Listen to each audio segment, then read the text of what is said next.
I guess we'll just start with the first one. Congratulations on the victory. I mean, it was kind of, we're more than a week now after the election, and we're just kind of getting the results, so to speak. Yeah, it was a long road and kind of a gripping for everyone. Every night we get the results and email out to my family and put on Facebook to my supporters and get all the texts back from people, and it was steady progress, so that was really good. So just this evening, the latest, dump of ballots showed you kind of increasing your lead against Cindy Wendle.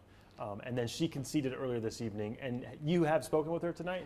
Yeah, she gave me a very gracious congratulatory call, and we, compared notes of having gone through a really hard campaign with lots of passionate supporters, and both of our families supported us really well, and we're looking forward to getting together, have coffee, and really we both learned a lot on the campaign, and I'm going to take advantage of her insights to help me lead going forward. Have you got any sleep the last week or so, not knowing kind of where you stood?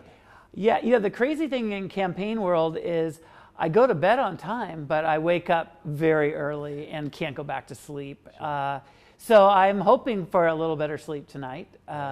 But I've really been buoyed by so much support from so many people who have just been sending energy my way. What do you make of kind of the trend where the initial drop of ballots had Cindy Wendle ahead of you, but ever since there you've kind of been closing the gap and kind of building your lead? What do you make of that? Can you draw anything from that? Well, that's really rare. I don't think we've ever seen anything like that in Spokane from that far back. I think a lot of things happened in the last 2 weeks of the campaign. And I think also there were a lot of undecided people that voted late. And the last 2 weeks of the campaign, I think, favored me in terms of how the media covered things and really getting clear on how I would lead the council and what the direction was going to be. I don't think Cindy and I really disagreed really on too many substantive topics. It was going to be more of style and character. And I think I won that debate at the end. And so as the days went on, not only did my ballots get better, but the rate, the last few days, it's really been about 60%, which is kind of unprecedented. Right. So if you were to boil down this election for city government, for mayor and city council president, I think a lot of folks would say the one big issue was homelessness. Yeah. What do you think about homelessness and moving forward and how the city plans to deal with it, and what's your plan?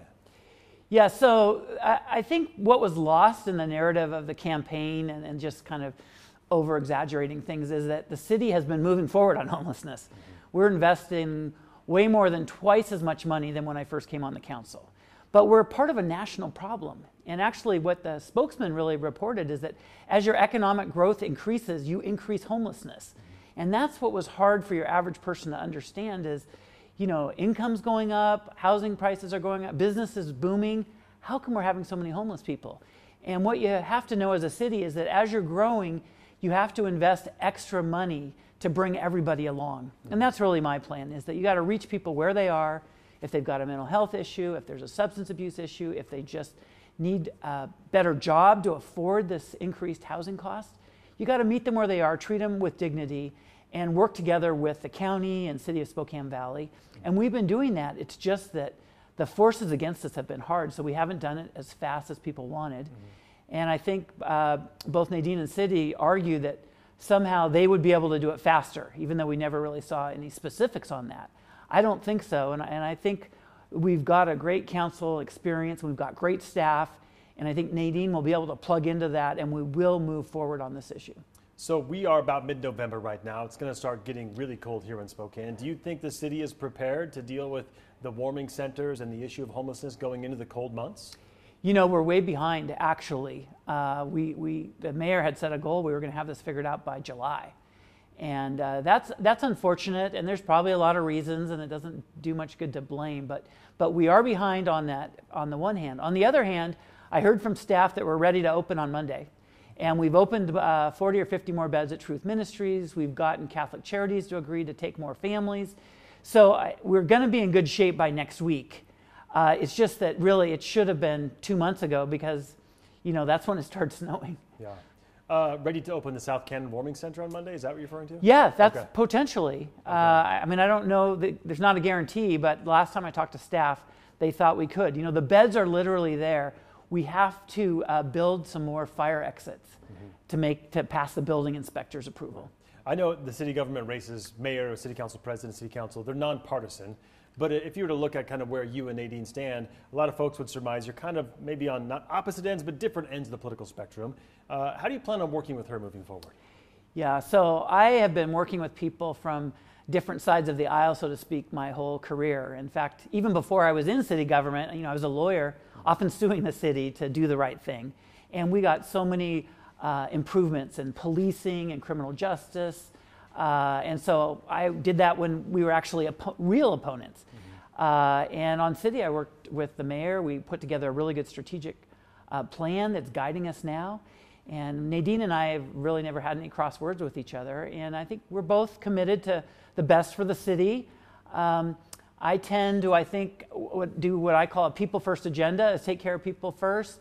She's a little more business oriented, I think. I am a private business owner, so I've been in the private sector almost my whole career, so it's got to work for business. But you've got to bring everyone along together. And I'm hoping that she will see that you can't really abandon a whole group of our community and just say they're going to have to go alone. The most vulnerable people need to be taken care of. When we do that and make it a business-friendly location, then all of our boats will rise together. Gotcha. Aside from the issue of homelessness, another big issue that we've covered a lot is just the housing crisis, the increasing cost of housing, and kind of the limited inventory of housing on the market. What are your thoughts on helping to improve that situation? So what I see that is it's a supply and demand problem. In the Great Recession, we lost our really capacity to build housing in the city and lost capital and financing. We're just now getting it back, but we're behind. We've continued to grow as a city, but we haven't built that up. So in the last 2 years, the City Council has passed several laws that have made it much easier for developers to build housing. We basically increased the capacity for apartment housing by 50%. And now the developers just have to come through. We've increased tax credits for people who build multifamily housing in downtown and the centers and corridors. So I believe with all that demand and all the easing of regulations and the increasing of tax benefits, you're going to see an explosion of housing that's going to take care of that. But still, that's 18 months, 2 years from now. I really think we're probably going to have to look at a housing levy and say, can the city get involved in really being a catalyst for financing not just super low income housing, we need more of that, but what I would call workforce housing, first houses, people who are working jobs that don't pay a lot yet, but they need to be able to afford a house or an apartment. And if we build that up, it's going to help the entire housing sector. Your vision for Spokane, is there anything you would like to tackle short term and I guess maybe long term, that same question? Yeah, so the biggest thing is we've got to manage our jail better. Right now we have hundreds and hundreds of beds that are being filled with people who aren't dangerous, but they're just not reliable about coming back to court. And we need to do pretrial supervision. And I just got back from a trip to New York City watching what they do there. And they have social workers in the courtroom, and they turn them over to them to make sure they come back to court. Then they don't have to pay for jail beds, and those people are with their families and they're working. And when the police need a jail bed to give an immediate consequence to someone, it's there. We got to fix that. That's going to take the county to work with us on that, but we're getting closer and closer to that. Okay. Anything else I'm leaving out in the short term about kind of your role? One more question, I guess. So if the current kind of makeup of the council holds kind of where it's trending with the results, it appears that the council will kind of have a super majority, so to speak, and will be able to override any kind of veto from the mayor. Yeah. How do you anticipate that playing out? Do you anticipate that happening? I don't think too often, because one, that we have enough people to override, so why would you do that?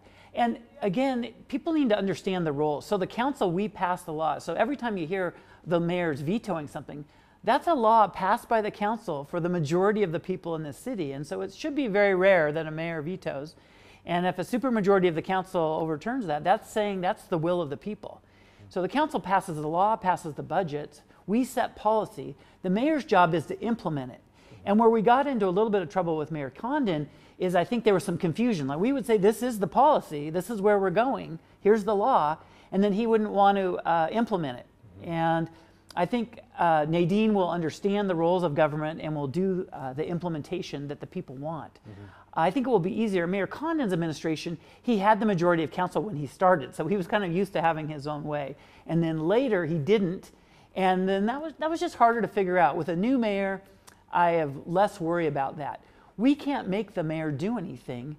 but the mayor can't do anything really without our policy and our budget. So as long as people understand their lanes and come together to make the big lifts, the one thing that we haven't talked too much about is streets and infrastructure. And since the voters across the state, and including in the city, rejected car tabs as a way of funding infrastructure, we're going to need to go back to the voters if they want to get residential streets paved and other things done, and present a better plan and say, do you want to pay for fixing more streets in Spokane? Because if we don't, we're going to go backwards. And I think people will be very frustrated with that. You're talking about 976. Yeah, and so I'm looking forward to working with the mayor, putting together a property tax proposal that's very targeted on what it will do. And so people can make a decision. Am I willing to invest, $50 to $100 a year per house to get those streets paved? They've clearly rejected the, I think we had a $20 car tab here in Spokane. And that's what was the bulk of fixing residential streets as opposed to arterials. And so if people want to still do those, $3 to $4 or $5 million a year, has to come from somewhere. So I look forward to giving that option to the voters and seeing what they want to do. Two last questions, since you're an attorney, I'll kind of ask them. The one that sticks out to me is the issue of Border Patrol agents boarding buses at the Intermodal Center to do checks of citizenship on the bus. That's something I know that you're opposed to. Kind of where does that stand with trying to challenge the current policy in place from the feds? Yeah, so the reason I'm opposed to it is it violates the Constitution. It's not like trying to help people who came here without the right paperwork. It actually is violating the rights of all of our community members who are riding on the bus. And an Attorney General has confirmed that in Washington. Where that's at, actually, is the Attorney General is telling the bus operators they're going to have to keep the Border Patrol off the buses, or they're going to be subject to a lawsuit from him. And then members of our community who have been taken off the bus illegally and unconstitutionally by the Border Patrol have some claims against the Border Patrol that are going to be in federal court. So the city could be involved if the mayor wanted to be. I don't think Mayor Woodward wants to do that, so we're not going to be. We've passed the law that all our law did is says, Border Patrol, you do not have permission to violate people's constitutional rights in our bus station. The Supreme Court had ruled earlier that if the owner of the bus station or the bus gives the Border Patrol permission to come on, then it's okay. So we basically revoked the permission. We're not standing in the way of them doing it. They can follow the law, but they have to follow the Constitution. But City Council can't enforce that in court. So that's going to be up to lawyers for the bus riders and the Attorney General. Okay. So you'll take your cues from whatever plays out in federal court. Yep. And that's what we've always wanted. Let the judge decide. Sure. Second question about a court case. A federal court case out of Boise that deals with the sit and lie ordinance. I guess whatever happens with that, I'm sure will impact kind of city policy in terms of sit and lie. Well, actually, no, not so much. Okay. Our laws that we passed, that Mayor Condon signed and our city legal signed off on, we don't allow arrests for sit and lie or public camping if there's no shelter space, regardless of Boise. We passed that law because it was good city policy before Boise. So whether Boise v. Martin stays alive or doesn't, the law is the same in Spokane. Okay. And our city legal endorsed that, and the Mayor Condon endorsed that. It would have impacted other cities in the region, but we would have the same law one way or the other. Okay. I think you touched on all the things I wanted to ask you about. Am I leaving anything out at all? No, I will just say that I'm just so thankful to my family and supporters for standing by me over almost a year of crazy campaigning. And as hard as it is, it's such a great chance to meet with so many different people. And then so many people have given us support, and we just appreciate it.